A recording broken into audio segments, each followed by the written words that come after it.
할렐루야. 반갑습니다, 여러분. 참고로 목사님이 예전에 하라 출판사라고 지금도 출판사를 같이 하고 있는데 하나님의 기적 대한민국 건국이라는 책을 목사님 출판사에서 냈었습니다. 그리고 이제 한국 근현대사 기독교회사 관련된 책들을 목사님이 여러 권 냈었는데 만 얼마 그 관련해서 이제 한국 근현대사 공부를 출판을 하려면 여러 이제 한국 근현대사와 기독교회사를 공부를 하게 됐는데, 그러면서 한국 근현대사의 100년, 이 100년의 기간은 하나님의 놀라운 섭리의 기간이다. 그러니까 이 대한민국은 하나님의 기적으로 만들어졌습니다. 정말 기적적으로 만들어졌어요. 만들어질 수 없는 나라가 만들어진 거, 어떻게 보면 하나님의 정말 특별한 섭리와 기적 가운데 특별히 한반도의 100년, 그 시작점이 1853년부터 1948년까지 이 100년의 기간에 주님의 놀라운 섭리의 그 토대를 바꾸시는 그 섭리 때문에 지금 우리가 누리는 이 자유와 번영, 놀라운 여러분이 누리고 있는 이 자유가 주어진 거예요. 하루아침에 주어진 게 아니라 하나님께서 이 100년 동안의 주님의 놀라운 사실은 섭리 가운데 오늘 우리에게 이 자유와 이 놀라운 사실은 축복이 주어져 있다. 그러니까 여러분들은 수혜자인 겁니다, 어떻게 보면. 근데 여러분이 그것을 누군가가 심어놓은 것을 먹기만 하면 금방 또 그것이 고갈돼서 여러분의 다음 세대, 여러분의 또 다음 세대는 여러분이 누리는 것과 같은 것을 못 누리는 거예요. 여러분이 다 따먹기만 하면. 그래서 여러분도 우리의 믿음의 선진들처럼 여러분에게 주어진 복을 누리되 동시에 여러분이 할 수 있는 것들을 감당해야 됩니다. 밭을 일구고 좋은 씨앗을 또 심고, 그래야 여러분의 또 자녀 후손들이 또 놀라운 하나님의 복을 누리게 되고, 그 하나님의 은혜가 계속해서 저와 여러분을 통해 흘러가길 소망합니다. 오늘 제가 한국 근현대사 특강 1 1853년부터 48년까지를 다루고, 다음 주에 장삼열 박사님 오셔서 한국 전쟁을 포함한 근현대사 부분을 다루어 주시도록 하겠습니다. 왜 안 넘어가나요?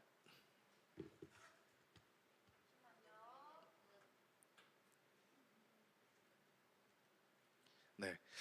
19세기 동아시아는 전 세계도 그렇지만 지금 세 가지 길이 놓여 있었어요.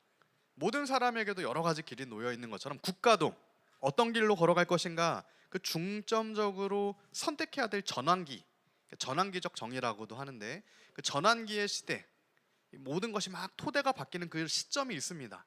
조선도 19세기에 그 시점을 맞이했어. 일본도 그 시점을 맞이했고 중국도 맞이했어.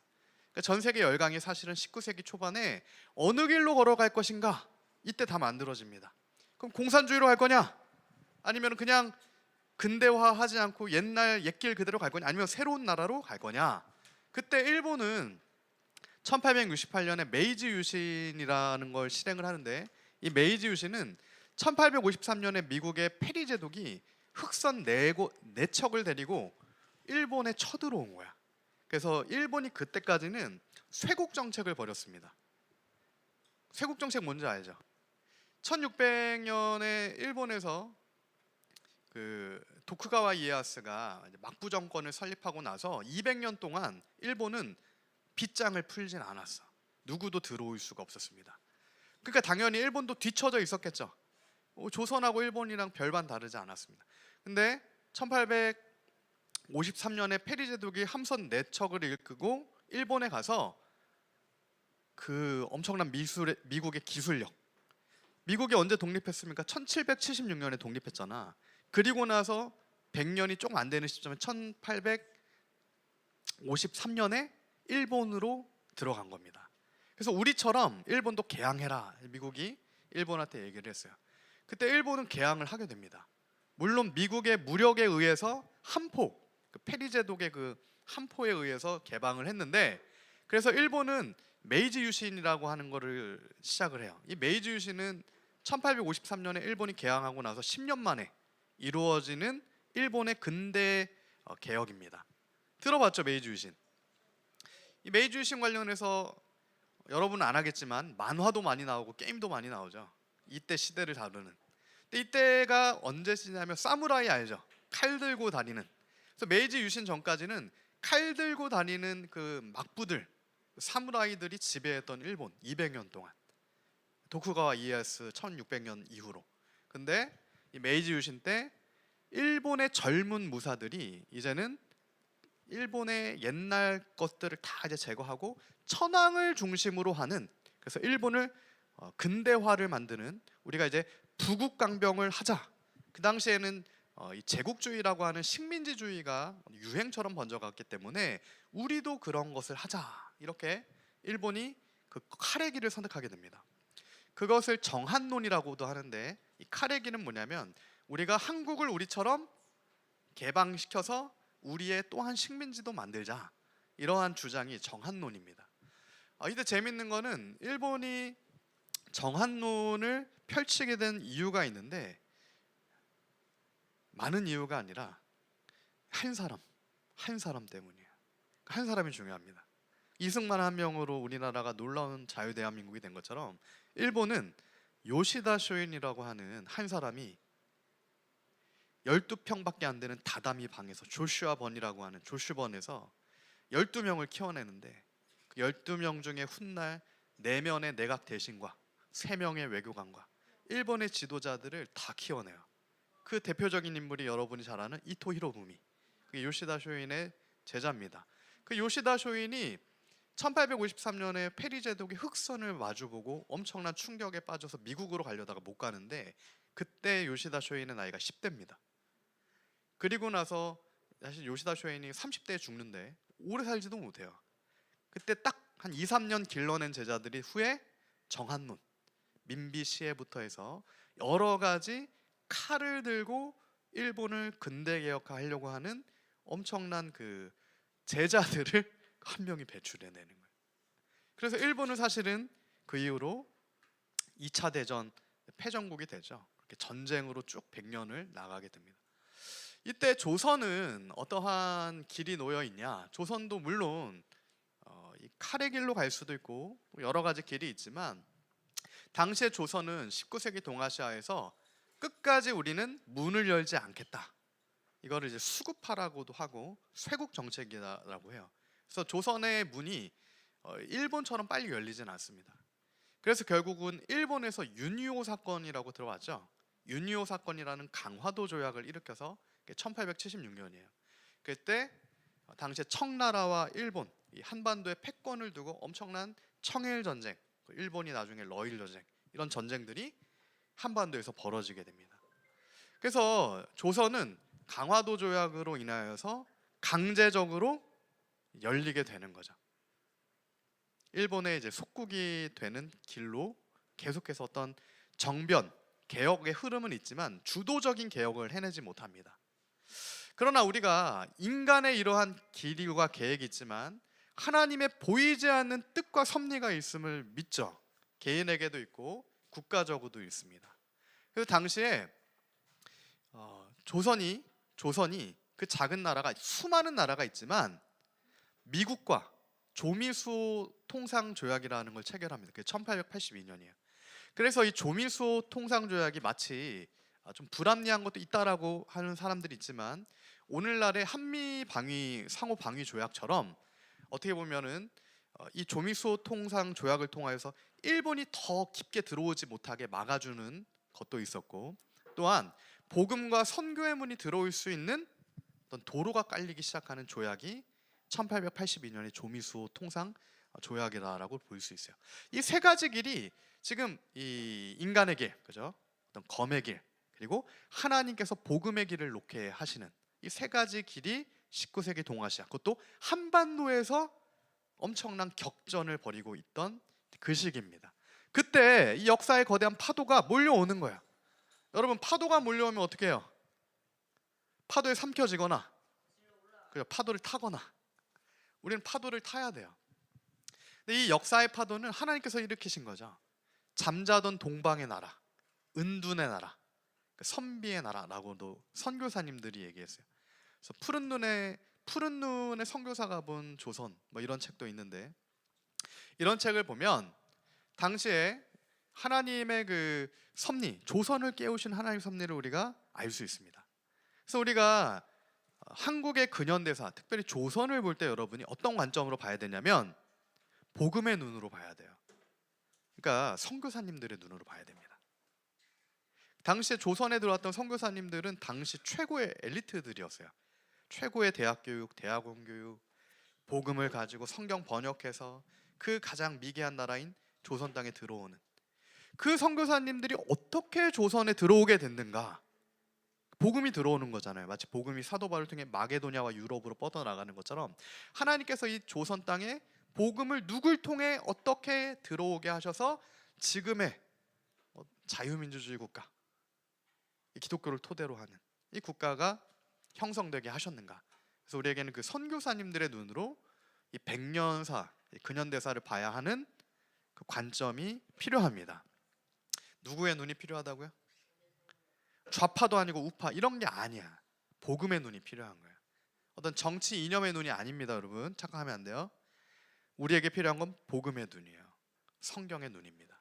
그 성경의 눈으로 봤을 때 빨간 표시한 거, 특별히 연도는 지금 외우세요. 여러분, 나중은 없습니다.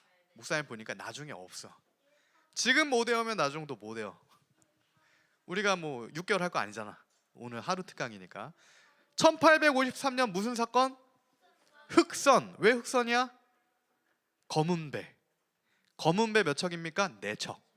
그래서 미국의 페리 제독이라고 하는 사람이 검은배 4척을 이끌고 와서 일본에 문을 엽니다. 그래서 일본이 200년 만에 문이 열리게 돼요. 이 사건을 발단으로 시작해서 동아시아가 엄청난 격변기로 들어가게 되는 거예요. 누구도 예측하지 몰랐어요. 일본이 10년 만에 그렇게 발달할 것을. 일본이 1868년에 무슨 사건이 있다고요? 메이지 유신. 이 메이지 유신은 아까 서두에 말씀드렸지만 강한 군대, 우리가 서구를 배워서 우리도 페리 제독의 넥천의 흑선처럼 강한 군대를 양성하자. 그래서 막부 체제, 200년의 막부 체제를 무너뜨립니다. 그래서 근대 국가 일본의 개혁을 10년 만에 이루어내요. 이때 메이지 유신을 일으켰던 그 젊은 그룹이 아까 얘기한 요시다 쇼인의 제자들이 또 중심이 되어서 메이지 유신을 성공시키게 돼요. 그래서 이때 우체국, 철도, 도로 여러 가지 근대 개혁을 일본이 빠른 시간 안에 이루게 됩니다.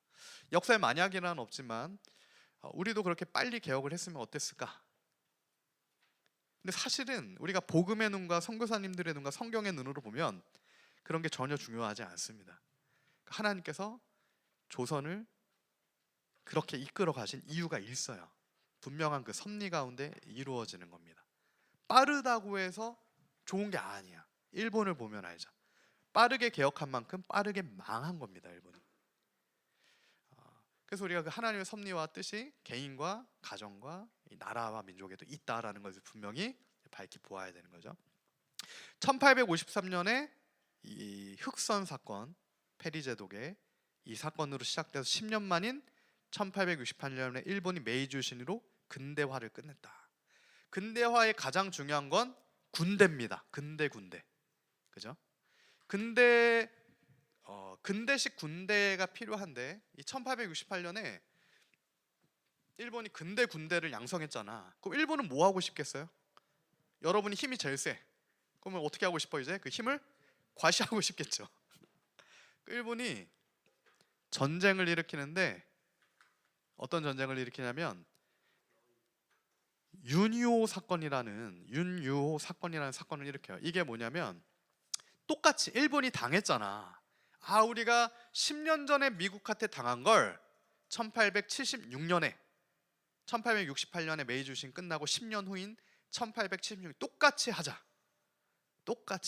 아까 요시다 쇼인이 얘기한 정한론, 그의 제자들이 그걸 가지고 이제 우리가 은둔의 나라, 동방에 숨어있는 나라, 선비들의 나라, 유교 조선을 친다.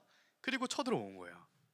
그래서 군사 똑같이 한포 이런 걸 미끼로 해가지고 결국에는 교전이 붙는데 당시에 일본군이 죽지 않고 경상 2명밖에 없어요. 일본은. 근데 조선 수군은 30명이 넘게 죽고 다칩니다. 그러니까 상대가 안 되는 거예요. 그 당시에 일본은 막 함대, 포 이런 걸 가지고 왔는데 조선은 99군데 없어요. 그런 게 무기가 없어요. 아직도 칼 갖고 싸우는 거야. 이거 게임이 안 되겠죠. 그래서 강화도 조약으로 인해 이 쇄국 정책을 벌였던 조선의 문이 마침내 열리게 돼요. 근데 우리가 계속 얘기하지만 이 역시 우리가 복음의 눈, 성경의 눈으로 봐야 됩니다. 이 강화도 조약 때문에 조선의 유교 조선이 열려서 결국에는 복음화된 대한민국까지도 이어지는 역사적 흐름이 있어요. 그래서 모든 것에는 동전의 양면처럼 공존합니다. 긍정적인 부분과 부정적인 부분이 공존해요. 그래서 여러분은 그 사실과 이런 것을 정확하게 여러분이 알고 전체적인 걸 이해해서 여러분이 가장 적합한 성경적인 해석을 내려야 되는 그 필요가 여러분한테 주어져 있는 거예요. 이 강화도 조약은 일본에 의해서 강제적으로 이제 맺혀진 조약인데, 강화도 조약의 내용을 한번 보면, 네, 알아서 화면 좀 내려주세요. 어떤 내용이 있습니까? 1876년에 강화도 조약이 펼쳐지는데 1조 조선국은 자주의 나라이며 일본과 평등한 권리를 갖는다. 이게 1조예요. 강화도 조약 1조. 그럴듯하죠. 조선은 자주국가니까 우리 일본이랑 똑같은 권리를 너네도 갖는 거야. 이게 1조에서 명시하는 거예요. 2조는 뭡니까? 양국은 15개월 뒤에 수시로 사신을 파괴하고 교제를 하고 이제 협의한다. 정책적 협의하자. 이게 2조에서 나온 거예요. 4조 부산 외에 두 곳을 개방하고 일본관이 왕래 통상함을 첨가한다. 항구 4곳을 개방해라. 이제 일본은 무역 항구가 필요하잖아요. 그래서 일본이 통상하기 위해서 조선의 4곳의 항구를 열어라. 7조 일본국의 항해자가 자유로이 해안을 측량하도록 허가한다. 이 7조가 불평등 조약인데 7조는 뭐가 되겠습니까? 주권 침해가 되겠죠. 언제든지 일본이 조선을 다 측량해서 그 지도를 일본에서 가지고 있어 언제든지 침략하면 일본이 이긴다. 그러니까 사실은 그것을 얘기하는 거예요. 우리가 조선을 우리 마음대로 전체 측량하겠다. 우리 발 아래 두겠다. 10조 일본국 인민이 조선국 지청의 각 항구에 머무는 동안에 죄를 범한 것이 조선국 인민에게 관계되는 사건일 때는 모두 일본 관원이 심판할 것이다. 그래서 일본인에게 치외 법권처럼 이렇게 주게 되는, 그래서 강화도 조약을 불평등 조약이라고 하는 게 대한민국을 자주 국가라고 얘기했지만 실제는 일본에서 우리의 자주 국권을 빼앗게 되는 조약을 맺게 되었습니다. 강화도 조약 몇 년이라고요? 몇 년? 이현이? 1876년. 메이지 유신 언제예요? 60. 메이지 유신 언제입니까? 1868년. 흑선 사건 언제야? 그렇죠. 1853년, 1868년. 지금 강화도 조약 몇 년? 1876년. 외우세요. 연도는 외우는 수밖에 없습니다. 수학 곱하기 외워야 되는 것처럼 역사의 문법은 외워야 되죠. 강화도 조약과 함께 두 가지 조약이 체결이 되었는데, 강화도 조약과 함께 어떤 조약이 체결되었냐? 강화도 조약은 일본하고 조선이 맺은 조약이잖아요. 일본은 아시아 국가잖아. 근데 조선이 서양 국가, 최초로 서양 국가랑 맺은 첫 번째 조약이 있는데 그게 무슨 조약이다? 조미 수호 통상 조약이다. 그러니까 최초로 미국과 맺은 조약인 거예요. 조미, 미국과 조선과 미국이 통상 무역을 하기 위해 맺은 조약이다. 이게 1882년입니다. 아까 1876년에 강화도 조약이 있었고 지금 1882년에 조미 수호 통상 조약이 맺어지게 돼요. 아까 얘기한 것처럼 모든 조약이 다 명함이 있는데 이 조미수호 통상조약도 마찬가지입니다. 이 조미수호 통상조약으로 인해서 미국 선교사님들이 조선에 들어올 수가 있었어요. 그전에는 다 죽었죠. 법적 근거도 없고 조선에서 선교사들을 다 죽였었어요. 근데 놀랍게도 하나님께서 카톨릭 선교사들은 그 전에 다 죽었었잖아요. 근데 성경, 정말 복음을 들고 있던 선교사님들을 이 조미수옥 통상 조약을 근거로 해서 한국에 조선에 들여보내신 겁니다. 그 복음의 눈이 우리 안에 있어야 되는 거죠. 당시에 조선은 군대 국가로 일본처럼 발전을 못한 상태였기 때문에 열방이 사실은 조선의 이권을 가지고 계속해서 조선을 어떻게든 자신의 국가에 이득화하려고 했습니다. 그래서 계속해서 통상조약들이 맺어져요. 통상조약이 무슨 조약이라고? 통상조약. 통상조약 무슨 뜻이에요? 통상. 거래. 송주. 통상이 뭡니까? 통상조약 무슨 조약이야? 무역조약. 무역하자. 이게 통상이야, 통상. 사실은 경제 교류하자 이런 거예요. 지금은 우리가 자유무역이기 때문에 여러분 바나나 먹고 싶을 때 어떻게 해요? 바나나 사 먹죠? 우리나라에서 바나나 나요? 안 나죠? 안 나요. 그 바나나 어디서 가져와요? 저 필리핀에서 가져오잖아요. 통상, 무역을 하니까. 근데 그 당시에 이 조선은 무역을 안 하잖아요. 그죠? 그래서 해봤자 중국, 일본. 근데 이 서양 국가들이랑 이 교류가 안 되는 거예요. 그래서 지금 조미수호 통상조약이 1882년, 그리고 그 다음 연도에 영국과 수호 통상조약 1883년, 그 다음 이거 다 안 외워도 됩니다. 이거는 밑에 있는 건. 그 다음에 독일과 수호 통상조약, 그리고 러시아, 프랑스, 오스트레일리아, 벨기에, 덴마크, 이탈리아, 이렇게 해서 열방하고 이제 미국을 기점으로 해서 계속 이 통상조약들 다 맺게 돼요. 그러니까 조선이 강제적으로 지금 열려버린 거예요. 그 잠자는 동방의 나라를 하나님께서 깨우신 겁니다. 근데 이게 단순히 조선이 경제 부국이 되기 위해서 이런 것이 깨워진 걸까? 아니겠죠. 이 땅에 뭐가 들어와야 되니까? 복음이 들어와야 되니까. 선교사님들이 들어와야 되니까. 정치와 경제적인 제도도 하나님께서 하나님 나라의 복음을 위해서 선용하시는 겁니다. 길을 여시는 거예요. 그래서 이 1853년부터 시작된 이 흑선으로 시작된 이 거대한 파도가 1948년의 자유대한민국이라고 하는 놀라운 열매가 맺혀지는 데까지 나아가게 되었다. 두 번째 좀 챕터를 보면은 1884년부터 1896년 이 연도가 또 중요한데, 우리가 아까 이제 첫 번째 챕터에서는 1882년, 그러니까 조미수호 통상조약까지가 역사의 거대한 쓰나미 파도가 몰려오는 시점이다라고 말씀드렸어요. 자, 파도가 몰려왔어. 그럼 조선은 어떻게 돼? 파도를 정면으로 맞았어.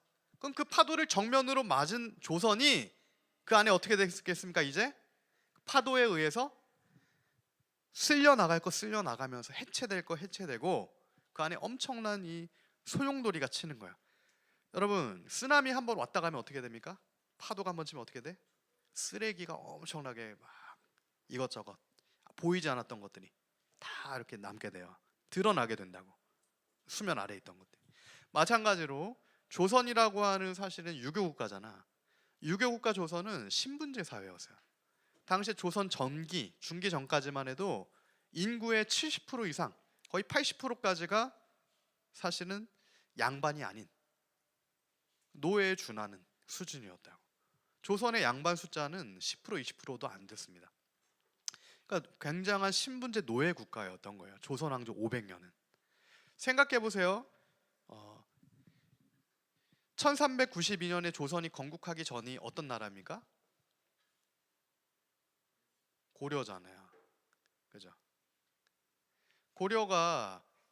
고려에는 왕이 아닌, 그죠? 그 뭐라고 하죠? 그걸 여자가 왕인 여왕이 있었다고. 여왕. 여왕. 남왕이 아니라 고려에는 여왕이 있었어요.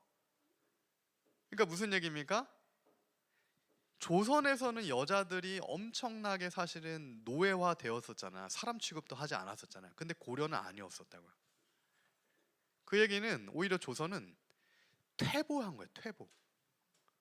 엄청난 사실은 이 노예제로 만들어버린 거예요. 왜 그랬습니까? 유교라서. 조선의 사대부들은 유교의 제사장들인 겁니다. 조선의 토대가 뭡니까? 종묘사직이었잖아. 종묘사직이 뭐 하는 데인지 아세요? 맨날 나오잖아. 사극 보면 종묘사직, 하늘의 신한테 제사 드리는 겁니다. 종묘사직, 바알신이에요. 그게 농경의 신이거든. 그래서 국가에 비가 안 오잖아요. 그러면 왕이 종묘사직, 조상신에게 절하고, 그죠? 종묘사직, 바알, 농경의 신에게 절해서 하늘을 기쁘게 해서 비가 내리게 해야 되는 대제사장 역할이 유교 조선의 왕이었고, 조선의 사대부는 제사장 그룹이었던 거고, 유교 국가 조선은 종교 국가, 유교 국가인 거예요. 그러니까 그 안에서는 사실은 신분제, 노예는 당연한 게 되는 거겠죠. 그러니까 하나님께서 그거를 깨트리시는 겁니다. 복음으로. 그 엄청난 이 소용돌이 가운데 이제 복음이 들어오려면 실제 엄청난 지각 변동이 있습니다. 그러니까 실제에서 우리가 사는 현실이 있기 때문에 현실이 깨어지는 지각 변동이 있어요. 이때 아까 강화도 조약 몇 년? 유연이? 1800.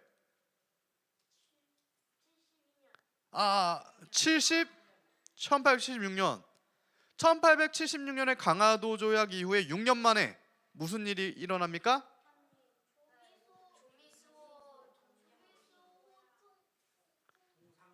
그죠? 조미수호 통상조약이 1882년에 있는데, 그죠?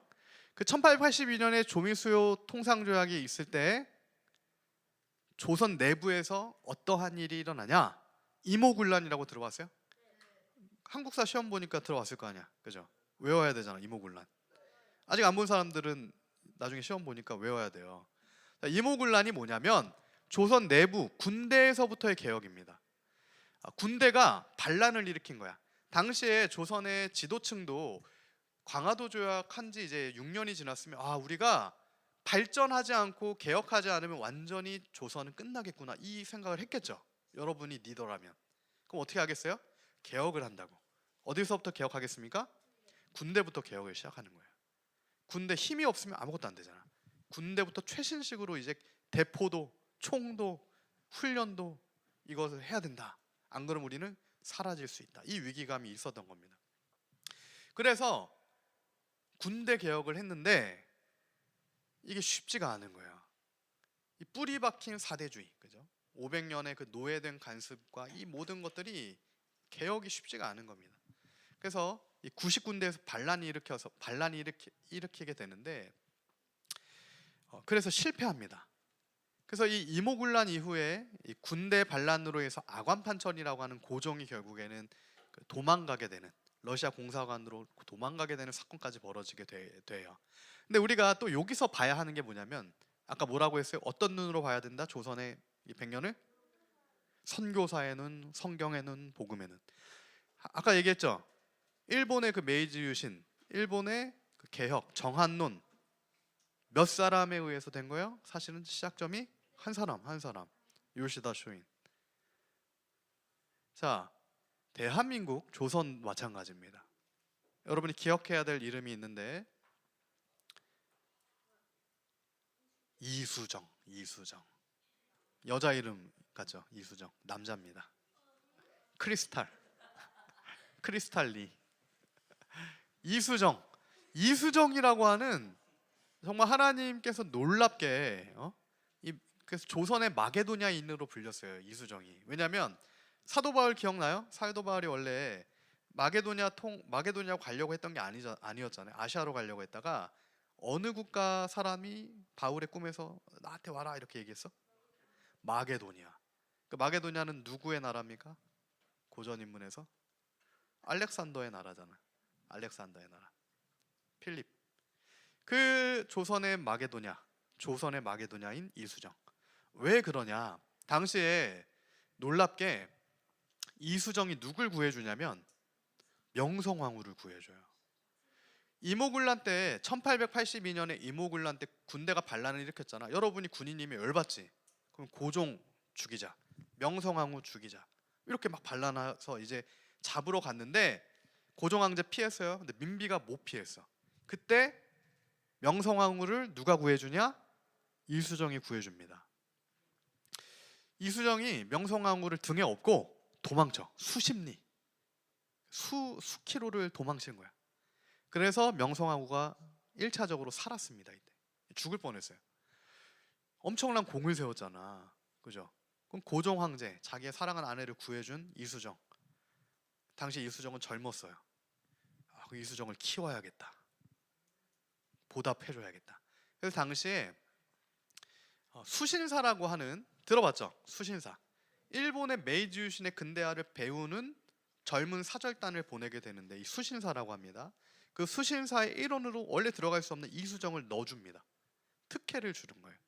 그래서 이수정이 그 일본 유학생으로 국가의 보조를 받고 일본으로 가. 국가에서 보조해 준 건 다른 게 아니라 앞으로 조선을 부국 발전시킬 걸 배워와라, 칼에 문명에 이런 걸 배워와라라고 보냈는데, 놀랍게도 이수정이 일본에 가서 배워온 게 뭐냐? 복음입니다. 일본에 갔는데 어떤 농부의 집에 갔는데 그 농부의 집에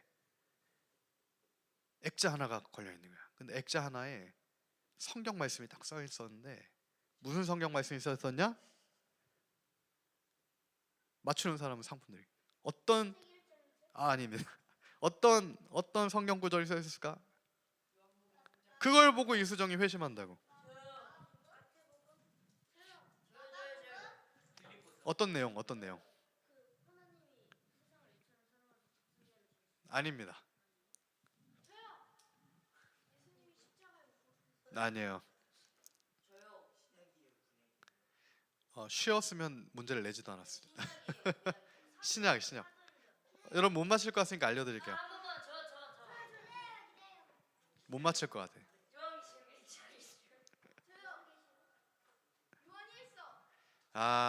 산상수훈입니다. 산상수훈. 복 있는 사람은. 그래서 이수정이 그 산상수를 보고, 하나님 말씀을 보고 복음을 전해받고 예수님을 믿고 놀라운 체험을 하게 돼요. 당시에 그 선교사님들의 기록을 보면 이수정이 꿈에 하나님 말씀이 이수정이 꿈꾸는데 하나님 말씀이 바구니에 담겨서 이수정에게 주어지는 그런 체험을 하게 됩니다. 마치 이승만이 한성감옥에서 성경 체험하는 것처럼. 그래서 이승만이 기독교인이 된 것처럼 이수정이 기독교인이 되는 거예요. 일본 갔다가. 누구 살려줘서? 민비 살려줬어. 어떻게 살려줬어? 1882년에 무슨 사건으로? 이모군란으로. 그럼 여러분 생각해 보세요. 이모군란이 없었으면은 이수정이 일본에 가서 복음을 전해 들을 일도 없었겠죠. 강화도 조약 다 마찬가지입니다. 그러니까 다 사실 하나님께서 한 사람, 주님의 복음, 말씀, 생명, 한 영혼을 살리는 이걸 위해서 모든 정치, 경제, 역사 어떤 이런 것까지도 주관하시는 거예요. 주관하시는 겁니다. 그 이수정이 사실은 이제 놀랍게 최초의 성경 번역을 시작하는데, 우리나라에서 최초로 번역된 성경이 뭘까? 써있죠? 마가복음이에요. 마가복음. 그래서 이수정이 마가복음을 번역해요. 그리고 이수정이 조선의 마게도냐인으로 불린 이유가 선교사님들을 통해서 이수정이 글을 내보냅니다. 최초로 해외로 글을 내보내요. 조선 땅에 아무 소망이 없다. 복음이 필요하다. 복음의 빛이 필요하다. 이 땅 가운데. 그때 이수정의 그 메시지, 이수정의 외침을 듣고 반응한 다음 세대 10대 후반 선교사님들이 있어요. 누구냐? 배제학당을 만들었던 아펜젤러, 이화역 그 언더우드랑 아펜젤러, 연세대랑 배제학당을 만들었잖아요. 근대 교육의 토대를 놓는 선교사님들이 누구를 통해 조선에 들어오게 된 거다? 이수정을 통해 들어오게 되는 거예요. 그래서 언더우드랑 그죠? 그래서 연세대도 갈 수 있으면 언더우드랑 그죠? 아펜젤러가 조선에 딱 내렸을 때 이미 그들의 손에 성경책이 한 권 있었는데 이수정이 번역한 마가복음이 그 선교사님들의 손에 들려 있었던 거예요. 그러니까 하나님의 섭리가 그렇게 놀라운 겁니다. 물론 이제 이수정 같은 경우는 나중에 그 조선에서 반역자로 몰리게 돼서 처형을 당해요. 왜냐하면 복음을 믿었잖아. 그러니까 사실은 스데반의 길을 가게 되는 거야. 누군가는 흘려야 할 순교자의 피를 어떻게 보면 최초의 기독교인이라고도 할 수 있는 이수정이 흘리게 되는 겁니다.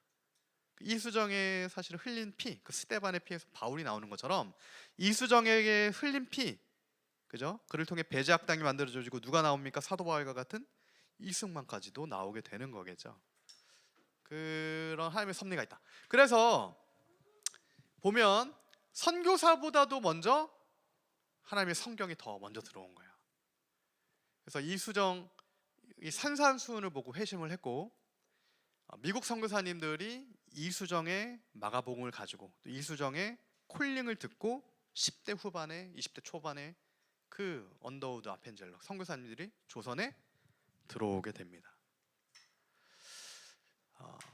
이때 방금 말씀드렸던 1882년에 무슨 사건이라고 했어요? 1882년 82년 조미수 통상 조약 말고 정변으로는 어떤 정변? 이모군란 1800 방금 한 거다. 1882년 이모군란 90군데 반란 거기서 이수정을 통해 복음이 들어왔다. 자, 그때 보면 항상 역사는 놀라운 게 격변기 전환기 때 놀라운 복음과 하나님의 놀라운 섭리와 흑암에 사로잡힌 자들의 엄청난 빛과 어둠의 전쟁 같은 충돌이 벌어집니다. 물론 그것도 하나님께서 선용하시는데 이때 1884년 이모군란 있고 2년 후에 무슨 사건이 벌어지냐면 최초의 어떻게 보면 이것도 최초의 정변인 거죠. 근대식 메이지 유신을 시도한 거예요. 아까 메이지 유신 몇 년도라고 했어요? 1868년이죠. 그죠? 1853년이 그 흑선이었고 메이지 유신, 조선의 메이지 유신을 우리가 시도해 보자. 이게 1884년 일본 메이지 유신 20년 후에 벌어졌던 갑신정변입니다. 그래서 갑신정변은 조선의 메이지 유신을 조선의 젊은 리더들이 시도해 본 거예요. 근데 이게 3일 만에 비극으로 끝나요. 3일 만에. 그래서 여러분이 잘 아는 3일 천하가 여기서 나오는 거예요. 3일 동안 왕이 되었다가 3일 만에 역적이 돼서 몰려갑니다. 이때 주도한 인물들이 누구냐면 김옥균, 서재필 이런 급진개혁파라고 하는데 이런 급진개혁파의 리더들이 청나라 군대가 개입해서 3일 만에 실패를 하게 돼요. 근데 또 놀라운 게 뭐냐면 자 보세요. 이때 갑신정변 때는 누가 위기에 처해 있냐? 아까 이모군란 때는 누가 죽을 위기에 처했었어요?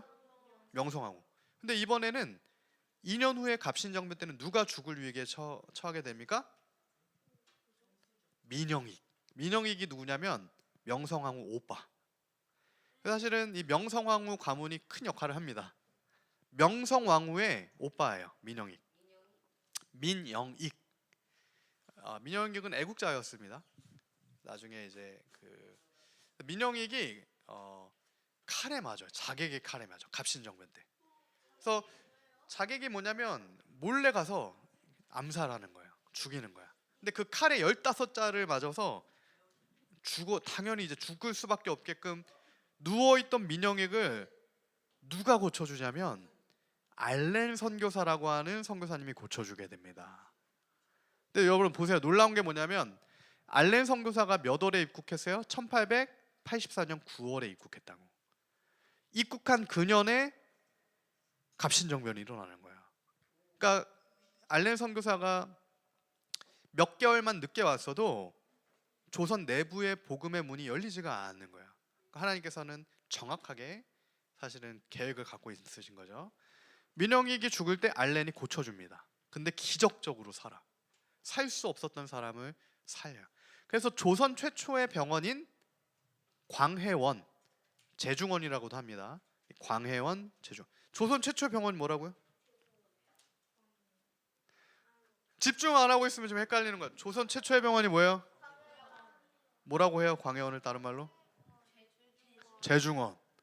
이 광해원 조선 최초의 병원이 설립되고 조선 최초의 근대 학문 기관 어디입니까? 배제학당. 이 배제학당 제중원이 설립이 되는 거예요. 알렌을 통해서. 하나님께서 그렇게 역사하시는 거예요. 그래서 알렌이 그 당시에 그 어떤 리더들의 이제 의료 선교사였죠. 알렌은 의료 선교사로서 그렇게 복음의 문을 여는 하나님의 놀라운 도구로 쓰임을 받게 된다. 그래서 민영익을 고쳐줌으로 말미암아 기독교 병원 광해원 제중원, 그죠? 선교사가 세운 병원이니까. 그래서 우리나라 기독교 병원, 기독교 학교가 그렇게 많은 겁니다. 시작부터 기독교 학교, 기독교 병원으로 하나님께서 시작하게 하셔서 그 사명이 있으니까 그렇게 하신 거죠. 자, 이때 보면 김옥균, 박영효, 서재필 이 사람들이 갑신정변을 일으켰는데 실패했잖아. 다 도망갑니다. 튄다고. 일본으로 튀고 미국으로 튀어요. 이때 여러분이 주목해야 될 또 한 명의 인물이 있는데 눈에 띄는 인물이 누가 있어요? 이 갑신정변을 일으켰던 인물들 중에 서재필, 재필이 형, 서재필. 그 서재필 선생님이 이때 젊은 나이에 갑신정변을 일으켰는데 실패했잖아. 왜 실패했을까? 미국으로 갑니다. 미국에서 서재필이 눈을 뜨게 되는데 선교사님들 통하여서 자유, 민주주의, 성경에 대해 눈이 띄어져요. 그래서 서재필이 미국에서 복귀하고 배제학당의 선생님으로 들어가게 됩니다. 그러니까 서재필이 목사님처럼 여러분과 같은 다음 세대를 길러내는 복음을 맡은 교육가로 그 칼을 갖고 있던 사람이 이제는 복음을 들고 다음 세대를 가르치는 자리에 서게 되는 인물이 서재필이에요.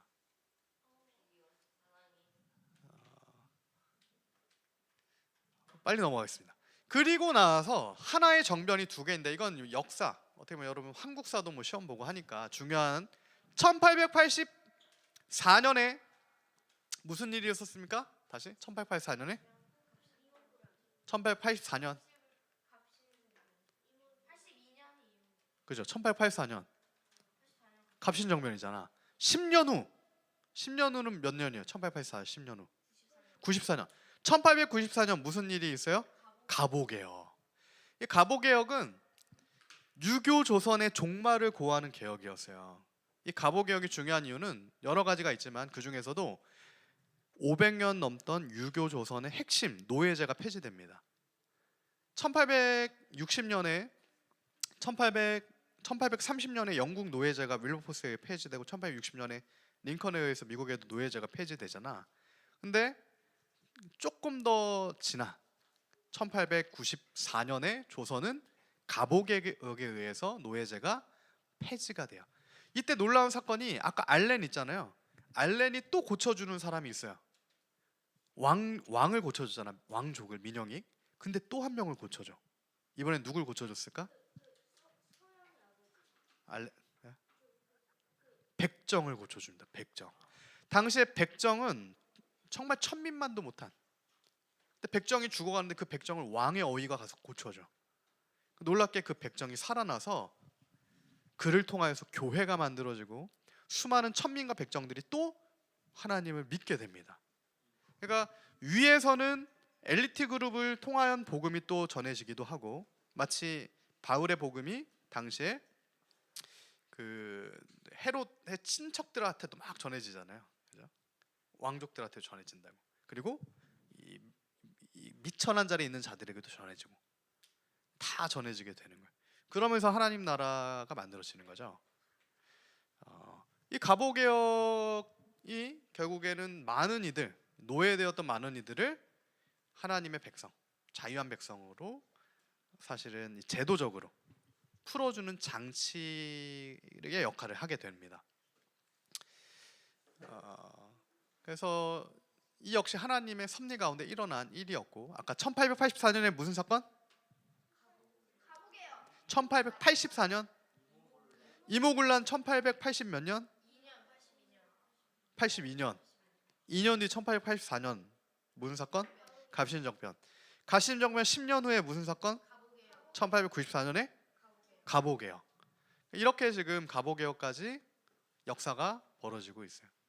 이때 1894년에 갑오개혁이 있고 무슨 사건이 일어나면 바로 1년 뒤에 여러분이 잘 아는 을미사변, 을미의변이라고도 하죠. 을미사변이 벌어지는데, 이때 아까 90군대에 의해서 죽을 뻔한 민비가 진짜 죽습니다. 이때 누가 민비를 죽이냐? 아까 얘기한 일본의 요시다 쇼인의 제자였던 이노우에 가오루. 이 당시에 뭐 조선 총독부터 해서 다 요시다 쇼인의 제자들이었어요. 그래서 명성황후가 죽게 돼요. 이게 을미사변이다. 을미년에 일어난 변. 명성황후가 죽게 돼요. 그리고 나서 이제 사실은 눈에 가시였던 명성황후를 일본에서 제거한 거잖아. 명성황후 때문에 지금 이 조선을 이렇게 장악하지 못하고 있는데, 그러니까 이제 고종을 압박하기 시작하겠죠, 일본에서. 그러니까 고종이 어떻게 했냐? 신변의 위협을 느끼니까 당시에 일본으로 피하지 못하면 어디로 피하겠어요? 러시아. 그래서 러시아로 피하게 돼요. 이걸 아관파천이라고 합니다. 그래서 1896년, 1895년에 을미사변 1년 뒤에 아관파천이라고 하는 고종이 러시아 공사관으로 피하게 되는 사건이 벌어져요. 여기에서 또 엄청난 비극이 시작됩니다. 이 1896년의 아관파천이 결국에는 나중에 1907년에 무슨 사건으로 벌어지겠어요? 혹시 1907년에 무슨 사건으로 벌어지는지 아는 사람? 이승만이 한성 감옥에 있을 때 세계사에서 중요한 사건이 일어나죠. 아닙니다. 1차 세계대전은 1914년이죠. 1900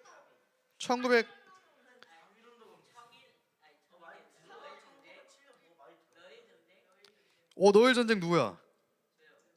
정답입니다.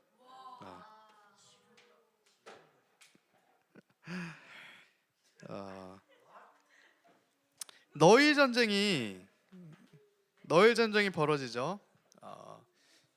정확하게는 이제 1904년부터 이제 벌어진 전쟁인데, 이 러일 전쟁 1904년, 1905년 러일 전쟁을 통해서 누가 이겨요?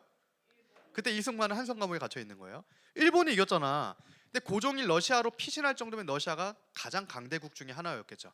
청나라 아니면 러시아 아니면 미국 아니면 일본이라고. 근데 러시아를 일본이 이겼어. 이미 앞서서 1894년에 청일 전쟁을 통해 또 청나라도 일본이 이겼어. 그리고 또 10년 후에 1904년에 러일 전쟁을 통해 러시아도 이겼어. 그럼 일본은 이제 눈치 볼 나라가 없겠지. 미국 정도 볼 거 아니야. 근데 미국 너무 멀리 있잖아. 이미 미국도 어떻게 못해. 그러니까 조선을 1905년에 뭐 하는 겁니까? 을사조약 장악한 겁니다.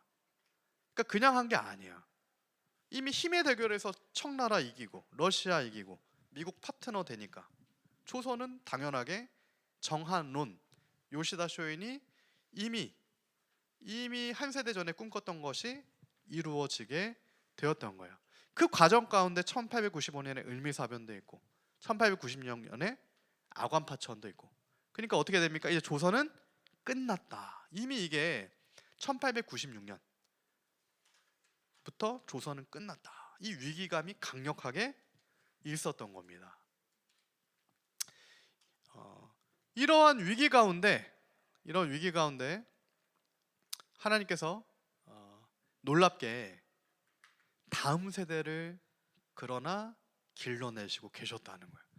지금 세대 있잖아요. 지금 40대, 50대, 60대 그게 아니야. 10대, 20대 다음 세대. 그러니까 지금 세대에 소망이 없는 거예요. 근데 다음 세대 가운데 소망의 씨앗이 뿌려지는 겁니다. 여러분 같죠? 여러분이 북한을 재건하고 통일한국을 재건해야 될 거 아니에요. 교육의 씨앗이 뿌려진 겁니다. 누군가 뿌렸으니까 열매가 맺혀진 거예요. 이승만 같은 사람이 하루아침에 나옵니까? 아니죠.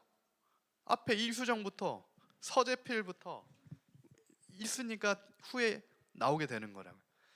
이때 배제학당과 이화학당, 스크래튼이 설립한 이화학당, 그리고 아펜젤러가 세운 배제학당, 이 수종을 통해서 들어온 선교사님들이 최초의 근대 교육기관을 만드는 겁니다. 노예제도 폐지됐잖아요. 1894년에. 그죠? 가보개혁을 통해서. 같이 시대가 맞물려 가는 거예요. 그래서 이제는 모든 사람이 하나님 앞에 천부인 것, 평등하게 교육을 받을 수 있는 권리를 가지고 재건의 씨앗이 뿌려지게 된다. 근데 그때 놀라운 두 인물이 만나게 되는데, 서재필과 이승만이 배제학당에서 만나요. 이때 이승만의 나이가 10대입니다. 10대 후반의 이승만. 여러분 비슷한 나이인 거예요. 그 이승만 배제학당에 들어가. 배제학당은 고등학교, 대학교도 아니고, 그죠? 중고등학교 같은 배제학당에 들어가서 그때 이승만이 뭘 배웁니까? 서재필로부터 성경, 자유, 민주주의. 여러분 배우는 것처럼 그런 거 배우는 거예요. 고전 인문을 통한 하나님의 섭리, 성경, 이런 거를 젊은 이승만이 이미 경험 많은 서재필을 통하여서 전수받게 되었다. 다음 세대 재건의 씨앗을 뿌리셨다. 근데 하나님의 사람들은 반드시 이 국가적으로 그렇고 광야를 통과합니다. 씨앗이 뿌려졌어. 바로 열매가 나요? 아니죠. 기다림의 기간이 필요하겠지. 10년이건 20년이건 광야를 통과해서 열매를 맺는다고. 그러면 그 30년의 시간이 필요한데, 30년의 광야의 시간이 필요한 거예요. 조선의 모세와 다니엘이 길러지는 시간이 필요하다고요. 그래서 하나님께서 광야 학교에서 조선의 모세와 조선의 다니엘들을 길러내십니다. 대표적인 인물이 이제 이승만이죠. 이승만이 서재필을 통하여서 기독교를 접하게 되고, 한성 감옥에서 20대 초반에 고종 황제 폐위를 주장하다가, 조선의 근대 개혁화를 어떻게 보면 주장하다가 사형수가 돼서 감옥에 갇혀요. 근데 그때 이승만 대통령이 독립정신이라는 책을 쓰는데, 그 독립정신이 1948년 대한민국의 건국의 기초와 토대가 됩니다. 그때 기독교 입국론은 이미 20대 이승만이 5년 7개월의 한성 감옥에서 성령 체험을 하고 하나님 말씀을 조명받아서 독립정신이라는 책을 쓴 거라고요. 여러분 이미 읽었던 5년 7개월, 뭐랑 비슷하지 않습니까? 5년 7개월 동안 만들었던 문서가 뭐가 있었어요?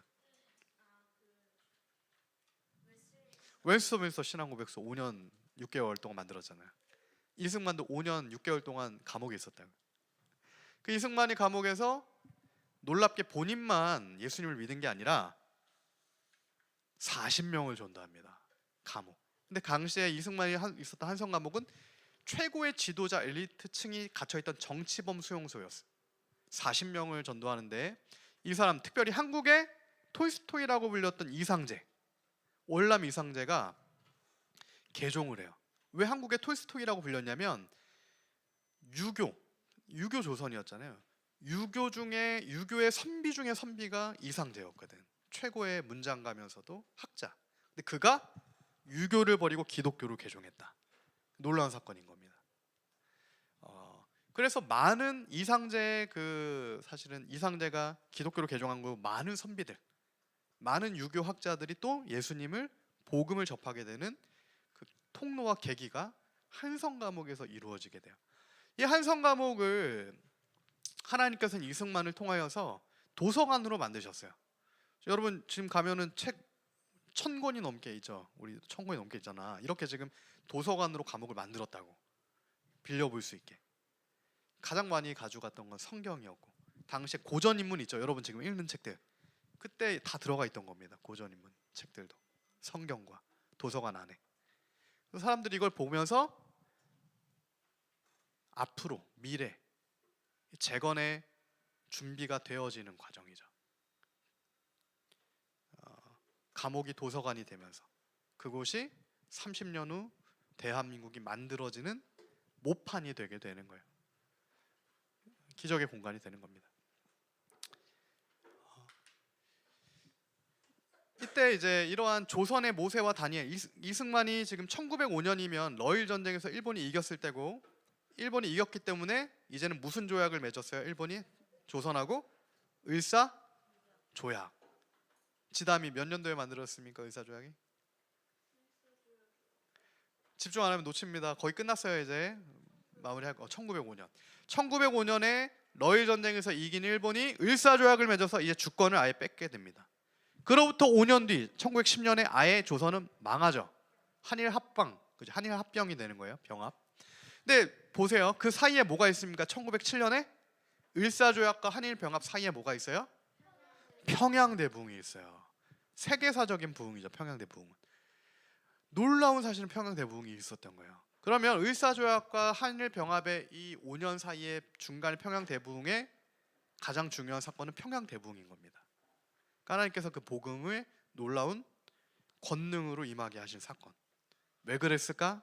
앞으로 맞을 36년의 암흑기를 복음으로 승리하라고. 앞으로 어둠이 잠식할 건데 그 어두움을 하나님 말씀과 그리스도의 복음으로 이겨내라고 성령의 권능을 1907년에 교회들에게 그리스도인들에게 부어준 겁니다. 그래서 여러분 놀랍게도 그때 평양대부흥 때 하나님의 놀라운 은혜를 경험했던 하나님의 백성들이 북한의 지금 지하교회 3대 4대로 이어져 내려오는 거예요. 100년 이상 가게 되는 겁니다. 남한도 마찬가지예요. 평양에서 이 놀라운 부흥을 경험한 사람이 다음 주에 공부하겠지만 6.25를 겪으면서 공산주의 피해서 이때 기독교를 접한 그리스도인들이 다 남한에 와서 영락교회부터 해서 여러분 잘 아는 교회들 다 북한에서 와서 다 만든 겁니다. 그러한 하나님께서 대한민국의 토대를 놓게 되는데 동방의 예루살렘으로서의 사명이 있기 때문에 주님께서 광야 학교에서 조선의 모세와 다니엘들을 길러내신 거예요. 이승만뿐이 없었겠어요? 이 1907년에 평양대부흥 때 놀라운 하나님의 부흥을 경험했던 10대, 10살, 12살, 13살, 14살 1950년대에 몇 살이에요? 40살, 50살이잖아. 그러니까 대한민국 재건의 핵심 그 세대가 이때 만들어지는 거예요. 이때 주님께서 이때 길러내시는 거예요. 그리고 그 때가 되니까 그들이 자유대한민국의 기초를 놓는 하나님의 사람들, 리더들이 되는 겁니다. 할렐루야. 여러분이 그렇게 되길 소망합니다. 여러분 통일한국 재건의 리더들이 돼야 됩니다. 그렇게 될 거예요. 세 가지 빨간색 외우세요. 1905년 을사조약, 1907년 평일대부흥, 1910년 한일병합. 이로써 조선은 망했다. 그러나 복음은 오히려 더 흥왕해 간다. 그래서 이러한 위기를 뚫고도 복음이 흥왕해 가는데 이때 시간이 많이 없어서 그냥 빠르게 세계사는 빠르게 가겠습니다. 1차 세계대전 1914년에 있었죠. 우드로 윌슨은 이승만 대통령이 한성 감옥 끝나고 이제 나서 미국에 가서 하버드, 그죠? 조지 워싱턴, 프린스턴 이제 석박사 통합 학부부터 해서 5년 동안 마칠 때 그의 지도 교수가 우드로 윌슨이었어요. 근데 나중에 대통령이 돼. 그러니까 미국의 대통령이 이승만의 지도 교수였으면은 이승만이 그래서 외교 노선으로 갈 수 있었던 겁니다. 세계적인 외교가가 될 수 있었던 거예요. 그 역시 하나님의 섭리였고, 만약에 여러분 이승만이 5년 7개월 동안 한성 감옥에 안 갇혔으면 이승만은 미국 못 갔습니다. 감옥에 갇혀있던 이승만이 미국 가야 되는 특사로 풀어서 보내줬던 거예요. 그러니까 그렇게 하나님의 섭리가 요셉을 끌어내신 것처럼, 다니엘을 만드신 것처럼, 모세를 만드시는 것처럼 있었다. 결국에는 엄청난 36년에 우리는 일제치하였지만 세계사적으로도 어떤 사건이 있었어요? 1914년 1차 대전, 39년에 2차 세계대전이 있었어요. 일본은 어떻게 망합니까? 1945년에 2차 대전 패전국으로 망하는 거예요. 놀라운 에피소드 하나만 얘기해주면, 원래 일본이 1945년 8월 18일에 한국에 신사참배 안 한 교회들과 그리스도인들을 다 죽이려고 계획을 했었어요. 비밀문서 해제되면서 다 밝혀진 팩트입니다. 근데 3일 전에 트루먼이 원자폭탄을 일본에 사실은 떨어뜨리면서 일본이 무조건 항복하면서 조선의 신사참배 끝까지 하지 않고 남아있었던 교회와 목사님들과 그리스도인들이 살아남게 된 거예요. 트루먼은 원래 부통령이었어요. 대통령이 아니었습니다. 근데 사선이었던 누즈벨트가 갑자기 죽으면서 트루먼이 부통령이 갑자기 대통령이 된 그 해 몇 개월 뒤에 원자폭탄을 터뜨린 거예요. 만약에 누즈벨트가 대통령이었으면 원폭 안 했겠죠. 민주당 소속이었으니까. 트루먼도 민주당이었는데 그냥 한 거야. 하나님의 놀라운 섭리입니다. 그래서 조선의 신사참배 우상숭배를 끝까지 거부했던 그리스도의 신실한 사람들이 마치 에스더 때처럼 살아남게 되었고, 조선이 아니죠. 한반도는 일본이 패망해서 자유를 맞이하게 됩니다. 그 하나님의 놀라운 섭리가 있었어요. 그래서 1945년 8월 15일, 5월 10일이 10일 그 발음이 이상하죠. 5월 10일이 그 이제 제헌국회였잖아요. 그때 이제 기도로 시작하게 돼요. 어떤 기도로 시작합니까? 이은영 의원이 하나님께 기도로 시작을 하게 됩니다. 제헌국회에서 대한민국은 기도로 시작하게 되는 거예요.